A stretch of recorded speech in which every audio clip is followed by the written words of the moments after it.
Fala pessoal, tudo bem? Sejam bem-vindos. Estamos iniciando uma etapa diferente aqui no canal da BREC, né? Essa etapa é basicamente a gente fazer as lives, né? E nós podemos aí trabalhar esse contexto de executar, né, as nossas lives e poder, enfim, né, trabalhar máquinas a máquinas no Hack the Box. Então, a ideia do dia de hoje é a gente poder fazer isso e que a gente possa estar participando juntos, né, para fazer essa execução dessa máquina. Eu elenquei uma máquina para o dia de hoje, uma máquina bem simples, né, no Hack the Box, que é a Blue, né? Então, se a gente pegar aqui no próprio Hack the Box, a Blue é uma máquina inicial, né, que a gente vai estar fazendo hoje. Ela tem, enfim, tem muito write-up dessa máquina na internet, mas eu vou passar um pouco da minha visão sobre essa máquina, né? Vamos logar direto no Hack the Box.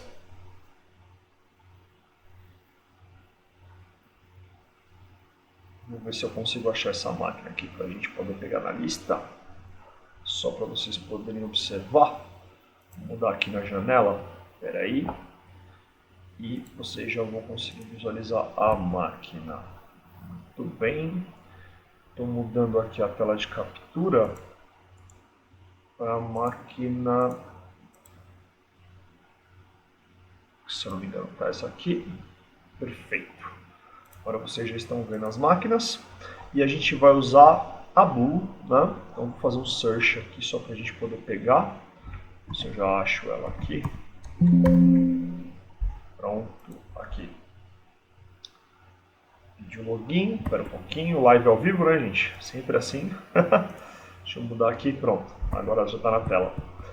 Então, basicamente a gente vai fazer a Blue. Eu já estou conectado, né? O login do The Professor. E a ideia hoje é a gente trazer duas máquinas. Eu pretendo fazer com vocês a Blue e também a Devil, né?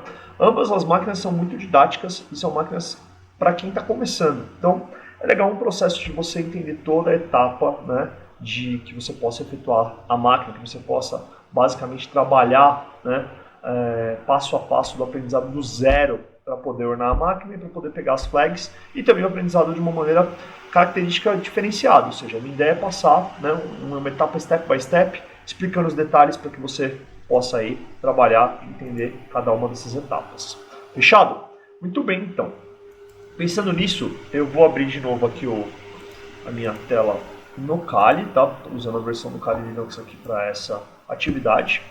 Vou voltar aqui para o Kali, vocês devem estar vendo o meu Kali agora novamente. E a gente vai começar esse processo. Bom, primeiramente eu vou pingar minha máquina aqui, tá? Minha máquina está com IP 10.129.242.87, tá? Está funcionando, eu consigo pingar ela normalmente. Normalmente a primeira etapa, né, quando nós pensamos em um teste de penetração, um pen test, né, na tradução literal do português, você teria que identificar o teu alvo. Então, por padrão, né, talvez você não teria o IP logo de cara. Você precisaria aí encontrar algumas informações sobre a máquina-alvo para você começar esse processo.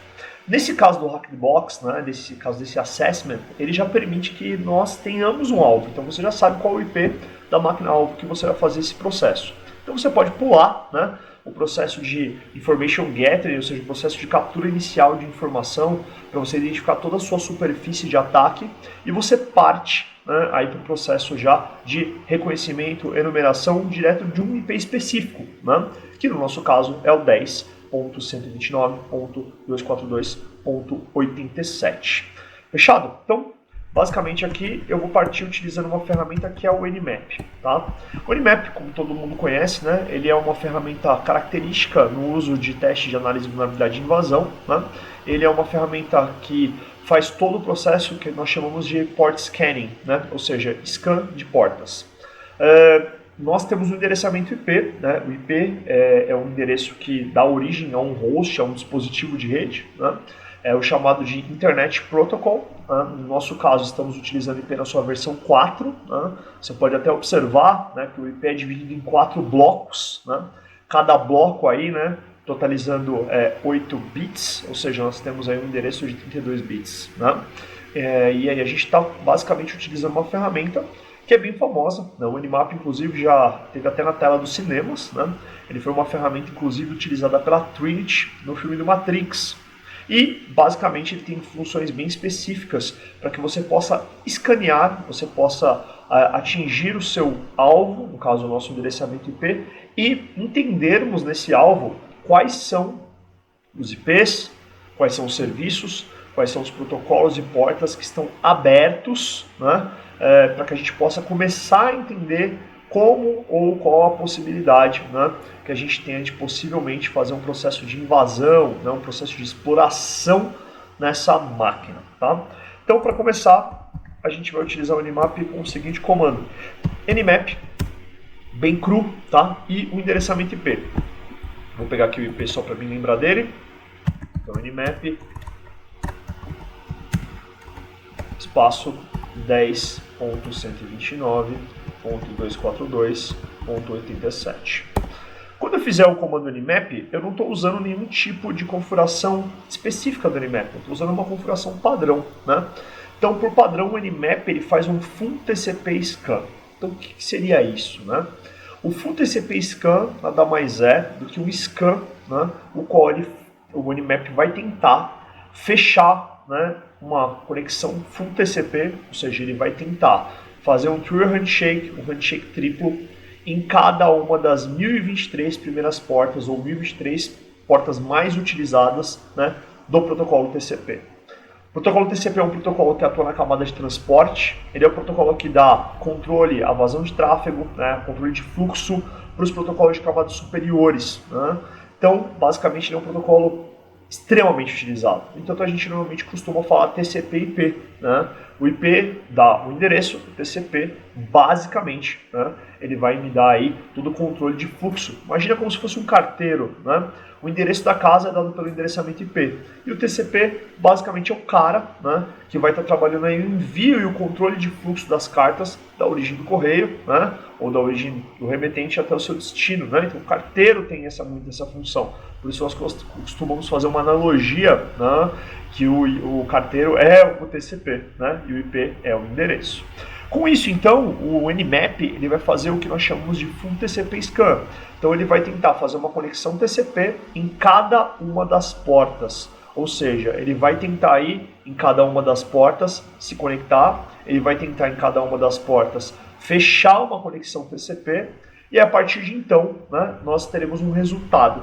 E esse resultado é que ele exprime na tela, ou seja, ele mostra para a gente na tela um resultado de algumas possíveis portas abertas na máquina-alvo, né? Nós temos a porta 135, a porta 139 e a porta 445. Então você pode observar, cada uma dessas portas são portas aí que, em tese, né, nós vamos precisar testar ainda, estão abertos na máquina-alvo, tá? Como eu falei, essa máquina, pessoal, é uma máquina muito simples, tá? Então ela é uma máquina que basicamente, né, vamos ter aí uma utilização simples no processo de exploração. Tá? É mais para que a gente possa entender didaticamente esse processo e como ele funciona. E a primeira ferramenta desse processo de entendimento é o Nmap, tá? Que você normalmente vai utilizar para qualquer máquina do Hack the Box. Evidentemente, o Nmap não é um único, né, TCP scan, ou seja, ou port scanning, né, que nós temos. Temos outros tipos de ferramentas, inclusive você pode desenvolver até o seu próprio Nmap, né, a sua própria ferramenta de scanning, utilizando aí Python, por exemplo, né? Então, em demais lives que nós vamos fazer nessa linha do Hack the Box, né, vamos estar falando mais sobre esses pontos também, perfeito? Então, vocês podem observar que eu utilizei o comando padrão do Nmap, eu posso personalizar um pouco mais esse comando. Como eu falei, o Nmap está fazendo um full TCP scan. Nós conseguimos também fazer um full TCP scan e adicionar alguns itens a esse scan do Nmap. Como eu mostrei, nós estamos tendo só a porta, o state, ou seja, o estado que essa porta se encontra. Lembrando que o Nmap ele pode colocar um state para a gente que é uma característica que ele encontrou com base no scan que ele fez, mas não quer dizer que isso está 100% válido, né? Na maioria dos casos sim, o Nmap acerta, mas pode ser que alguma porta ele ache que está aberta, mas essa porta não existe, ela não está aberta na máquina-alvo, né? Ou até mesmo essa porta por algum motivo, tá? Por alguma questão, é uma porta que está sendo filtrada, então e pode ser que ela nem apareça aqui no scan do Nmap, perfeito? E o serviço que a gente tem rodando em cada uma dessas portas. Uma questão legal do Nmap, pessoal, é que nós conseguimos dar um comando do Nmap e colocar uma opção chamada SV. A opção SV do Nmap, ela me dá a versão, né, daquela porta, daquele serviço, né, daquele protocolo que está rodando naquela porta na máquina de destino. Né? Então eu não preciso muito reinventar a roda, eu consigo aqui copiar o endereçamento IP, reutilizar o Nmap e eu consigo ver que na máquina de destino, com a opção "-SV", eu vou ter basicamente, então, né, uma opção aí que vai me dar o version, ou seja, a versão que está rodando na máquina de destino das portas abertas, né, dos serviços que estão rodando nas portas abertas. Tá? Ela demora um pouquinho mais, só vou conferir aqui se a minha VPN está conectada, estou conectado ainda, tá? E ela vai me dar um resultado aí assim que ele terminar de efetuar o scan. Tá? Eu posso utilizar versões, né, de verbose, ou seja, o Nmap tem versões, né, por exemplo, "-v", no final do comando, eu poderia ter utilizado, que me daria na íntegra o que o Nmap está fazendo etapa a etapa. Tá? Eu não necessariamente precisaria, né, como que eu vou dizer, esperar para ter a resposta desse processo. Né? Eu poderia estar vendo etapa a etapa o que está acontecendo e como que ele está traduzindo toda essa informação de scan e jogando para mim na tela. Tá? Nesse caso eu optei por não utilizar, mas é uma opção aí, caso você queira, né, basicamente ter essa informação. Tá? Olha que interessante, ele já trouxe para a gente aqui, né, e ele trouxe aqui as versões. E já de cara a gente consegue saber, né, que está rodando possivelmente uma máquina Microsoft, né, ou seja, um Windows do outro lado. Né? Uma coisa interessante da gente comentar aqui, né, é que o Nmap ele tem vários scripts, né, que ajudam nos processos de detecção. Né? E vocês podem observar nessas primeiras portas aqui, a 135, a 139, né, RPC, NetBIOS e 445, né, que é a porta de SMB, ou seja, o protocolo que nós utilizamos para compartilhamento de arquivo, que possivelmente, né, então o Nmap indica como possível, tá? Possivelmente essa máquina está rodando Windows 7 a Windows 10 na máquina de destino. Então ele faz uma prévia enumeração do alvo e também do sistema operacional que está rodando no alvo. Né? Por quê? Por conta da verificação, né, do SMB. Tá? Então é bem interessante esse processo para que a gente possa entender um pouco, né, sobre esses itens. Tá?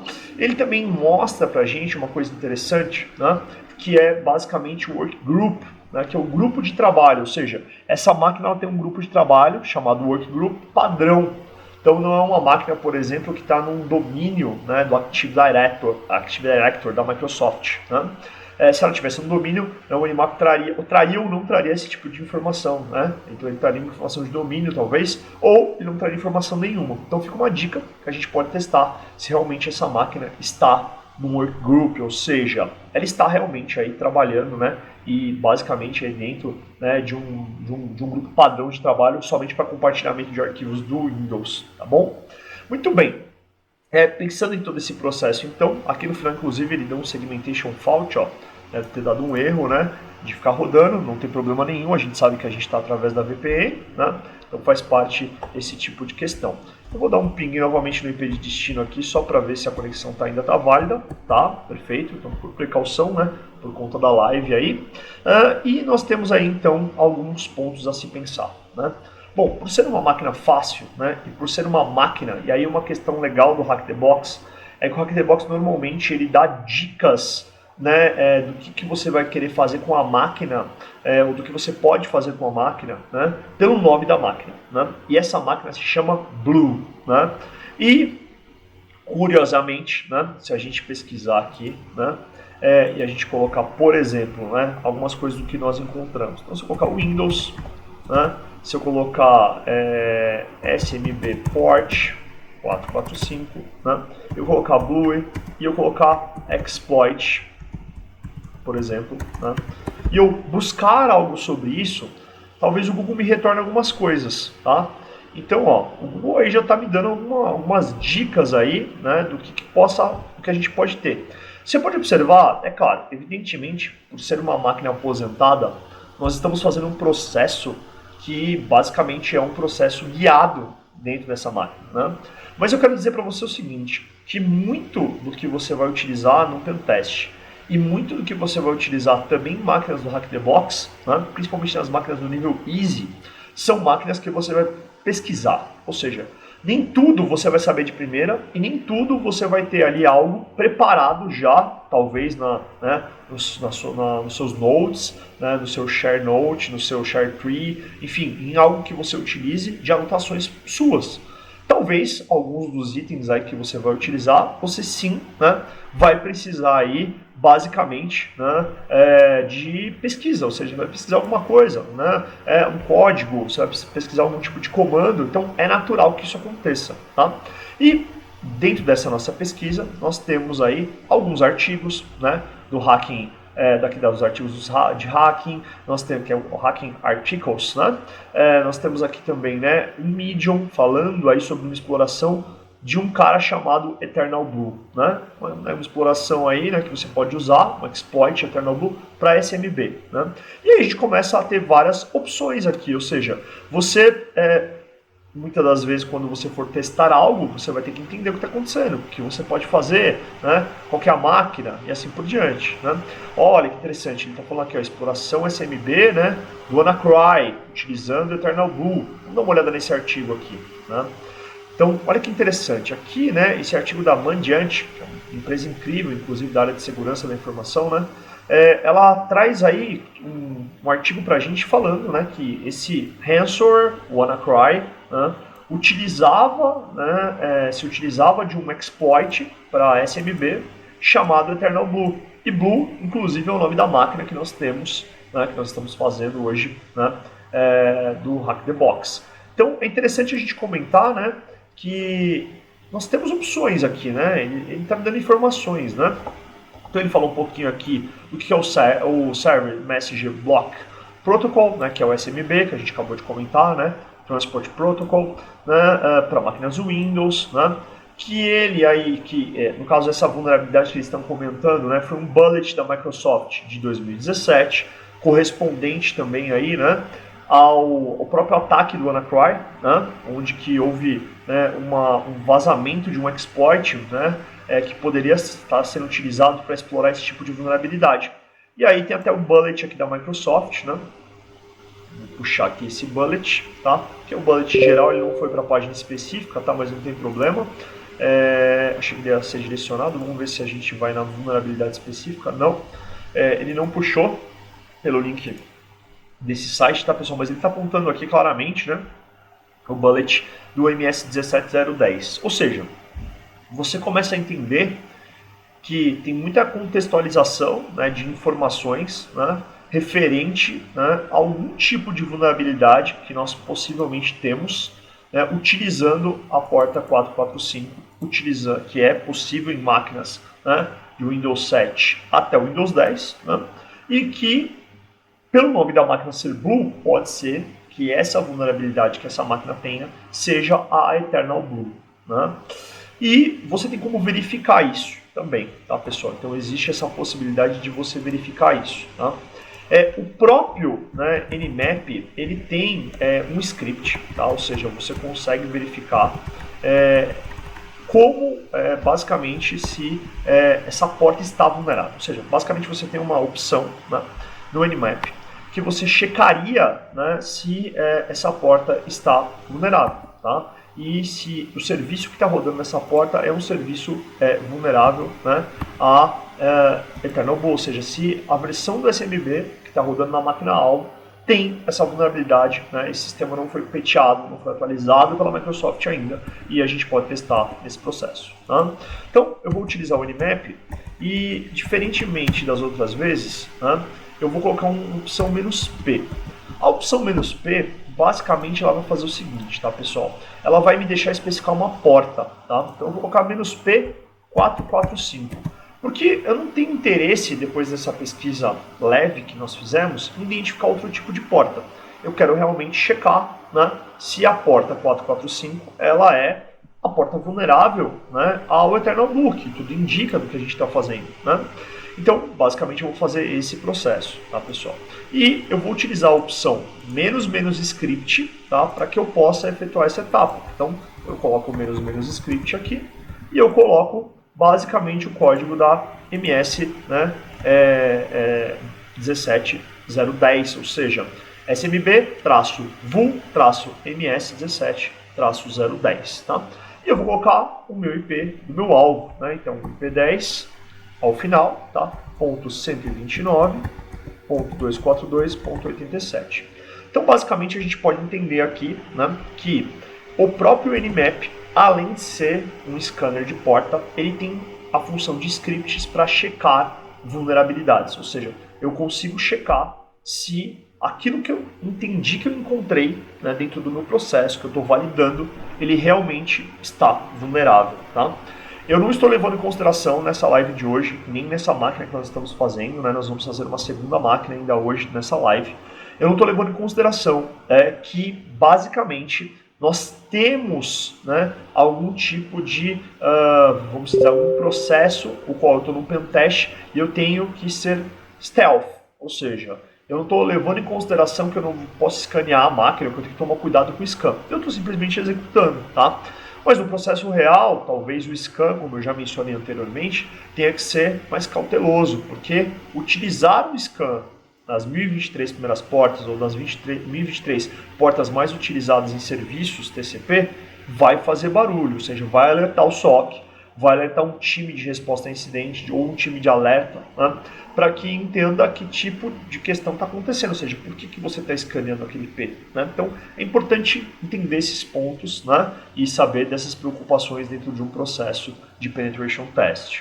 Dito isso, né, na opção menos script, então só para resumir aqui, né, utilizei o Nmap novamente, opção "-p", especifiquei a porta 445, a porta SMB, utilizei a opção menos script, apontei o script que checa se a máquina-alvo é vulnerável, né, a vulnerabilidade do Eternal Blue, e a partir de então eu consigo checar e ele me dá que sim, né, que a máquina remoto é vulnerável ao Eternal Blue, né, e me dá várias informações, né, de disclose aqui sobre a vulnerabilidade de 2017, né, com risco altíssimo. Perfeito? Muito bem. Bom, nós temos várias formas de explorar essa vulnerabilidade da Eternal Blue que está confirmada que ela existe na máquina-alvo na porta 445. A primeira delas é, por exemplo, tentar encontrar algum tipo de exploit público, né, já codado, ou seja, que alguém já codou, né, que é uma alma bondosa, já fez esse exploit para que a gente possa compilar e executar contra a máquina-alvo, ou eu posso usar uma ferramenta, né, que já tem múltiplos exploits para que eu possa utilizar e basicamente para que eu possa então tá efetuando isso e que eu possa então poder tá executando esse exploit, testando realmente se essa vulnerabilidade existe. Porque assim, pessoal, uma coisa é a parte de VA, Vulnerability Assessment. O que nós fizemos até agora no processo, né, é identificar que existe uma vulnerabilidade. Mas nós não testamos, nós não validamos que essa vulnerabilidade realmente existe. Então, para que essa vulnerabilidade seja validada, nós precisamos fazer o processo, né, de exploração. Tá? Então, agora nós vamos utilizar uma ferramenta que é o Metaxploit. Então, você pode chamar o Metaxploit Framework utilizando o comando msf-console. Tá? O Metaxploit, por padrão, ele vem instalado dentro do Kali Linux, assim como outras distribuições. E, basicamente, ele é um framework que contém vários exploits já prontos dentro dele, além de outros módulos. Tá? Então, nós temos aqui, né, 2.240 exploits, né, 1.181 módulos auxiliares, 398 módulos de pós-exploração, né, 867 payloads, né, 445 encoders, 11 NOPs, né, 9 métodos de evasão e assim por diante. Bom, vamos definir uma coisa antes da gente começar, antes da gente utilizar essa ferramenta, né? Então, o Metaxploit Framework é um framework, né, que na sua versão, no Kali Linux, ele é uma versão gratuita, ou seja, ele é basicamente, né, uma aplicação, uma tool, né, uma ferramenta que tem versão paga e versão gratuita. No Kali, ele tem a versão Community, que é a sua versão gratuita que você pode utilizar, né? Que é um pouco diferente da versão Pro, da versão Professional, a versão paga, né? A Rapid7 diferencia ambas as versões para que, se você quiser utilizar com um processo maior de automatização, você possa, né, aí recorrer ao Metaxploit na sua versão paga, né, na sua versão Pro. A versão gratuita para essa máquina vai nos ajudar de maneira incrível e de maneira rápida, tá? E nós vamos utilizar um exploit. Muito bem, o que é um exploit? Basicamente é o seguinte: para a gente chegar no item do exploit, a gente tem que entender o que nós fizemos até agora, né? Então imagina o seguinte: eu tenho uma falha de segurança da informação, né? Até o momento, em 2017, até as pessoas conhecerem a Eternal Blue, ninguém sabia que ela existia, né? Então o conceito é o mesmo conceito de quando você compra um carro zero. Rafa, mas o que tem a ver comprar um carro zero com Eternal Blue? Você vai entender. Basicamente, pensa no seguinte: você compra um carro zero, né? Quando você está comprando um carro zero, você sai com aquele carro da concessionária e você não sabe se aquele carro tem algum tipo de problema. Você comprou um carro zero, você está andando com o carro, para você o carro está lindo, maravilhoso. Porém, passou 3 semanas que você comprou aquele carro zero e basicamente aquele carro, que no seu entendimento era novo, maravilhoso, né, ele tem um problema. Vamos imaginar que ele tem um problema no freio de mão e você precisa retornar, né, à concessionária para fazer um recall. Então, o recall, na comparação do carro zero, ele é uma falha, né? Ele é uma vulnerabilidade que foi encontrada na arquitetura do carro, né? O carro que era zero, que era lindo, maravilhoso, teve um problema, né? Foi identificado aquele problema dessa vulnerabilidade e você foi convidado a voltar na concessionária para corrigir esse problema, né? Então, que processo é esse? Esse é o processo de vulnerabilidade, né? Quando você tem uma vulnerabilidade, né, e algo explora aquela vulnerabilidade, então você tem um ponto fraco. Quando alguém explora um ponto fraco, aquele cara ou aquela pessoa que explorou o ponto fraco, ele se torna o quê? Uma ameaça, né? Ele é um atacante. O atacante é a pessoa que explora o ponto fraco, que explora a vulnerabilidade. Portanto, pensando em todo esse processo, né, o que é o exploit então? O exploit é a ferramenta que vai explorar aquela vulnerabilidade.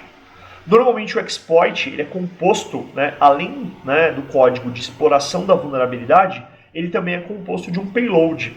O payload é uma carga útil que nós chamamos na tradução, né, que faz uma ação após a exploração da vulnerabilidade. Então, normalmente os payloads, o que eles executam após a exploração da vulnerabilidade? O que você quiser. Você pode criar um payload que, né, junto do exploit, ou seja, após o exploit ser executado, o payload vai lá, cria o usuário na máquina, abre uma porta, cria uma conexão reversa. Então, tem muitas maneiras de você criar payloads, criar cargas úteis para a exploração de novas vulnerabilidades. Dito isso, então, vamos para a mão na massa, que senão você vai dormir assistindo essa live, né? Então, a gente vai vir aqui e vai dar um search, né? E eu vou fazer um search basicamente buscando sobre a vulnerabilidade do Eternal Blue que a gente pesquisou aqui. Então, eu sou preguiçoso mesmo, vou copiar e colar aqui, vou dar um search por Eternal Blue. E nós podemos verificar que nós temos aí, né, alguns exploits e alguns códigos auxiliares que o Metaxploit nos traz, né, para que eu possa utilizar contra a minha máquina-alvo, né? Então, ele traz aqui algumas possibilidades, né? Então, ele traz aqui o exploit padrão, né? Um exploit para Windows, né, para o protocolo SMB, que vai explorar a vulnerabilidade de MS17010 Eternal Blue da Microsoft de 2017. Tá? Ele tem um ranking aqui que é interessantíssimo comentar sobre isso, né? Então, para cada função, para cada execução de exploit, de pós-exploração ou afins, o Metaxploit traz um ranking, né, do que ele entende que cada um desses itens, né, e qual é a vantagem de cada um desses itens, né? Nós temos também aqui a mesma execução por PSExec, né? Também é possível de ser utilizada, né? Então segue a mesma ideia, né, do Eternal Blue, entre outros. Inclusive ele tem um módulo auxiliar para checar e validar se realmente aquele alvo, né, está realmente vulnerável, né, a Eternal Blue. Nós já checamos com o Nmap, tá? Eu não vejo sentido da gente checar novamente, mas você pode testar aí como lição de casa, né, dessa live, esse terceiro módulo aí desse nosso search, né, do Metaxploit, para você poder fazer essa verificação, tá? Aqui você tem duas formas de usar esse módulo para poder usar o exploit. Ou você dá um use e você chama o caminho completo do módulo, ou você pode dar um use e chamar o ID do search, né, que nós fizemos o comando search aqui, né? Então você pode usar o ID e chamar o ID do search, que é 0. E ele vai entrar dentro do módulo do exploit. Você pode observar que ele falou, né, que o payload não está configurado, que por default está usando, né, o payload de Windows 64 bits, Matterpreter Reverse TCP. Tá? Então esse aqui é um payload padrão que ele está utilizando, né, para uma máquina 64 bits. Um ponto interessante que nós não checamos, né, é que nós não vimos se, por exemplo, a minha máquina Windows 7 ela é 64 bits. Né? Porque até a versão do Windows 7 eu posso ter máquinas 32 bits. Tá? Por hora eu não vou mexer nisso, eu vou executar, né, e vamos ver o que vai acontecer dentro do processo. Tá? Eu posso dar uma opção aqui, um comando chamado Show Options.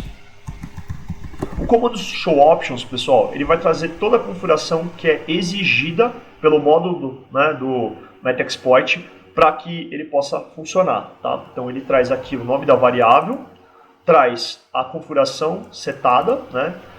Traz se essa configuração ela é obrigatória ou não. Se tiver o yes, você tem que setar essa configuração e a descrição do que do que é necessário em cada uma dessas configurações. Tá? Aqui a gente pode observar que a maioria das configurações está setada. Ó, né? Ele só pede para a gente setar o rhosts. O que é o rhosts no Metaxploit? R é de remote, tá? L é de local. Então, rhost, remote host, né? Ou remote hosts, porque no caso desse exploit eu posso apontar para mais de um dispositivo ao mesmo tempo. Tá? É só setar basicamente o IP do alvo. Né? Uma característica interessante de você pensar em todos os módulos do Metaxploit é você entender o seguinte: tudo que é R é remote, é alvo. Tudo que é L é local. Né? E nesse caso, o local aqui, né, no caso o localhost, local port, né, é o quê? O que esse exploit vai fazer? Né? Como eu acabei de explicar. Eu vou explorar a vulnerabilidade, né? Nós vamos explorar a vulnerabilidade da internal blue na máquina-alvo, e ele vai executar um payload. Esse payload vai me dar uma conexão reversa, ou seja, ele vai me dar um shell reverso, né, utilizando o Matterpreter, essa é a ideia, via reverse TCP. Ou seja, ele vai fazer a máquina-alvo se conectar na máquina do atacante, que é a minha máquina local. Tá? O ponto interessante de comentar aqui é o seguinte: tá? O meu IP da minha máquina local não é esse. Esse aqui é o meu IP da minha máquina, do meu NAT, da minha interface, no caso da minha interface virtual, né, que está setada na minha máquina virtual. Ou seja, esse aqui não é o meu IP da VPN, porque eu estou dentro da VPN do Hack the Box. Tá? Então eu vou ter que mudar isso. Então o que eu queria dizer, que eu estava explicando anteriormente, R, remote, L, local, né? Local sempre normalmente é a máquina do atacante. A não ser que você estiver utilizando um IP externo na internet, você faça de uma outra forma diferente do que nós estamos executando nessa live, ok? Muito bem. Dito isso, então, basicamente o que a gente vai fazer? Nós precisamos setar o rhosts, né? Que é do alvo. Né? Então eu vou aqui pegar, né, o IP do alvo, que eu já tinha guardado aqui no Nmap, né? Normalmente procuro a preguiça, tranquilo, não tem problema. Vou pegar aqui, vou setar o meu rhosts, tá? E vou colar aqui o IP do alvo. Muito bem, ele já seta automaticamente, tá? E aqui eu vou vir aqui na minha outra aba, tá? E vou abrir basicamente uma abinha nova, só para poder aqui pegar meu IP. Vou dar um IPA, deu IPA junto. Separado, e eu vou pegar a minha interface. Então, basicamente, eu tenho aqui a minha interface de internet e tenho a minha interface da VPN. A minha interface da VPN é a interface 10.10.14.86. E então eu vou setar o meu rhosts. Né? E aí eu vou setar para vocês aqui o meu rhosts. E agora sim, né? Eu tenho tanto uma interface com o meu remote hosts, como eu também tenho, né, setado o meu lhost. Ele não setou, né? Interessante fazer ao vivo, que os erros normalmente acontecem. Lhost, não hosts, né? Tem que tirar o S. Muito bem, setou agora perfeitamente. Muito bom, então. Dito isso, basicamente eu vou dar um show options de novo. E tudo configurado de maneira correta agora, tá? Configurado bonitinho.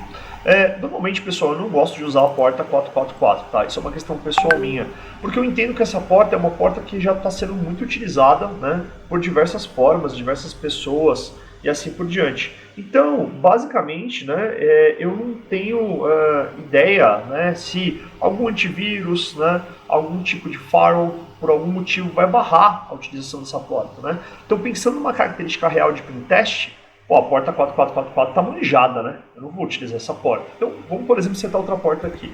7, né? L-port, minha porta local, que eu vou receber a conexão. 1, 2, 3, 4, tá? Ah, mas o 2, 3, 4, professor, é uma porta que todo mundo também utiliza. Tudo bem, mas pelo menos não é uma porta padrão, né? 1, 2, 3, 4. Perfeito?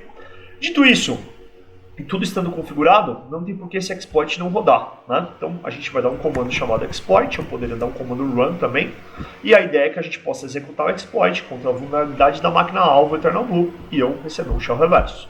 Vamos executar. Uma coisa interessante de vocês verem na tela, já que está acontecendo, né, é que basicamente ele checa, usando o módulo auxiliar aqui, né, se a vulnerabilidade existe. Tá? Então é legal entender um pouquinho esse módulo do Metaxploit, né, porque além de fazer todo o processo de exploração, né, e de basicamente fazer invasão, né, ou seja, da máquina-alvo, ele está fazendo um processo interessante de checagem. Ou seja, eu poderia ter checado antes, agora vocês entenderam porque eu não chequei, porque basicamente o exploit vai fazer essa checagem, tá? Então ele vai fazer esse processo de checagem. E é visível na tela, né, depois que o exploit roda, que eu não preciso me preocupar com mais nada, né? Por quê? Porque basicamente eu já consegui o processo de exploração. Ele inclusive me dá um win na tela, né? Ele me mostra aí que a exploração foi feita com sucesso, tá? Então, se eu pegar aqui e der um sysinfo, né, no Metaxploit, vocês vão poder ver o seguinte, né? Ele vai mostrar para mim que eu já estou dentro da máquina Harris PC, né? Que é a máquina Windows 7, né, que é a máquina remota. E olha que interessante, a arquitetura dessa máquina realmente é 64 bits, né, como nós tínhamos mencionado anteriormente também, que nós não tínhamos tirado essa dúvida ainda desse processo, né, mas nós executamos por padrão o exploit como ele já vinha configurado no Metaxploit. Né. Então, que interessante, conseguimos acesso a essa máquina. Né. Uma coisa legal da gente entender também, além do sysinfo, que me dá informações sobre a máquina, até para a gente poder finalizar, né, antes de nós pegarmos a flag, é que essa máquina, né, por ser vulnerável a Eternal Blue, e a vulnerabilidade de Eternal Blue ser tão crítica quando ela foi descoberta em 2017, esse exploit ele já te dá, né, automaticamente, tá, permissionamento de Network System, né, o NT Authority, ou seja, Network System não, perdão, né, de NT Authority, ou seja, você já tem autoridade NT, que é basicamente Administrator, ou seja, você já entra com prioridade máxima, né, de permissionamento na máquina, tá? Como que você vê isso? Você dá um get UID, tá? Quando você executa o get UID, você pode observar que você é NT Authority System, ou seja, basicamente esse processo, né, executado na máquina-alvo que fez fazer com que essa conexão reversa acontecesse, né, ele já está com prioridade máxima de administrador da máquina. Tá? Então, eu poderia também dar um comando shell aqui nessa máquina, tá? E esse comando shell vai me dar uma shell válida do Windows. Né? Eu dou um cd ponto, né? Vai para a pasta Windows, mais um cd ponto, eu volto mais uma árvore de pastas, né? Eu vou dar um dir, ele vai mostrar para mim, né, as pastas da raiz do C2 pontos, né, do Windows. Eu vou dar um cd users, né, outro dir.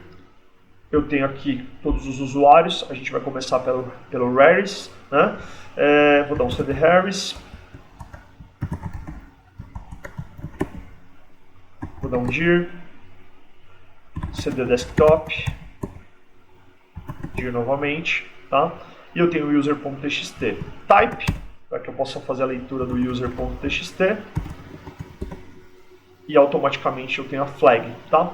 Não precisa ir muito longe, né? Se eu voltar aqui, basicamente também duas pastas, como eu já estou com permissionamento elevado, né? Eu já consigo fazer a mesma coisa com o administrator. Tá? Mesma coisa, já estou com acesso, desktop. E da mesma maneira, eu já vou dar um type direto aqui no root.txt. e eu já tenho também tanto a flag de usuário quanto de root. Tá? E nós finalizamos a primeira máquina de hoje. Tá? Então, a ideia dessa primeira máquina de hoje era basicamente mostrar um processo rápido e um processo simples, né, que a gente basicamente trabalharia, né, e faria, né, todo esse processo, né, de invasão.